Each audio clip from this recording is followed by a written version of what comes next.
ভিক্টরকে পুলিশে দিয়ে তিস্তার সম্মান বাঁচাতে দীপার অনুরোধে তিস্তাকে বিয়ে করলো অর্জুন। হ্যাঁ বন্ধুরা, আমরা এমনটাই দেখতে পাবো অনুরাগের ছোঁয়ার আগামী পর্বগুলোতে। বিস্তারিত জানতে ভিডিওটিতে একটি লাইক দিয়ে শেষ পর্যন্ত দেখতে থাকুন।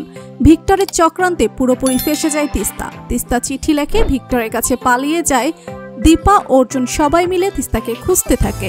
লাবণ্য সেন আর প্রবীর বাবু পুলিশের কাছে যায় তিস্তাকে খুঁজে দেওয়ার জন্য। পুলিশ তাদেরকে বলে তিস্তার 18 বছর হয়ে গেছে, সে নিজের ইচ্ছায় চলে গেলে আমাদের কিছু করার নেই।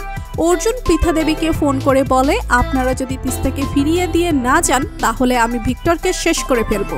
পৃথা দেবী বলে, আমি তিস্তাকে নিয়ে আসবো। তারপর অর্জুন তিস্তার সকল বন্ধুদের কাছে যায়। তারা বলে, আমরা তো জানি না তিস্তা কোথায় আছে। তারপর দীপার কাছে মন্দির থেকে অনেকগুলো ফুলের অর্ডার আসে। দীপা ফুল নিয়ে মন্দিরে যায়। সেই মন্দিরে এই ভিক্টর তিস্তাকে বিয়ে করতে নিয়ে যায়। দীপার পিছন দিয়ে তিস্তাকে নিয়ে গেলেও দীপা প্রথমে কিছু জানতে পারে না।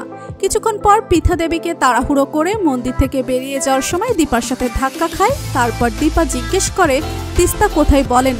প্রথমে পৃথা দেবী কিছু না বললেও দীপার চাপের সকল সত্যিটা বলে দেয়। দীপা ফোন করে অর্জুনকে সবটা জানায় এবং তাদেরকে পুলিশ নিয়ে আসতে বলে। সিঁদুর দানের আগে অর্জুন পুলিশ নিয়ে হাজির হয়। পুলিশদেরকে বলে, এই ছেলেটা তিস্তাকে ব্ল্যাকমেল করে বিয়ে করতে যাচ্ছে।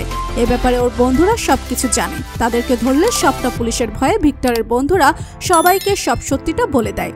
ভিক্টর নিজে তিস্তার ভিডিও করে তিস্তাকে ফাঁসিয়েছে, যা শুনে কান্নায় ভেঙে পড়ে তিস্তা। পুলিশ ভিক্টর এবং তার বন্ধুদেরকে নিয়ে যায়। তিস্তার বাবা মা বলতে থাকে, আমার মেয়েটার জীবন নষ্ট হয়ে গেল, এইবার তার কি হবে। আর দীপা অর্জুনকে অনুরোধ করে বলে, অর্জুন দা, তুমি তিস্তাকে বিয়ে করে আমাদের সম্মান রক্ষা করো। অর্জুন দীপার অনুরোধ না ফেলতে পেরে বিয়েতে রাজি হয়ে যায়।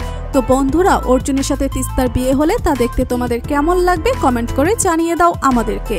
আর যদি আমাদের চ্যানেলে নতুন হয়ে থাকেন, চ্যানেলটি সাবস্ক্রাইব করে বেল আইকনে ক্লিক করে রাখুন, যেন অনুরাগের ছোঁয়ার যে কোনো নতুন আপডেট সবার আগে পৌঁছে যায় আপনার কাছে। ধন্যবাদ সবাইকে।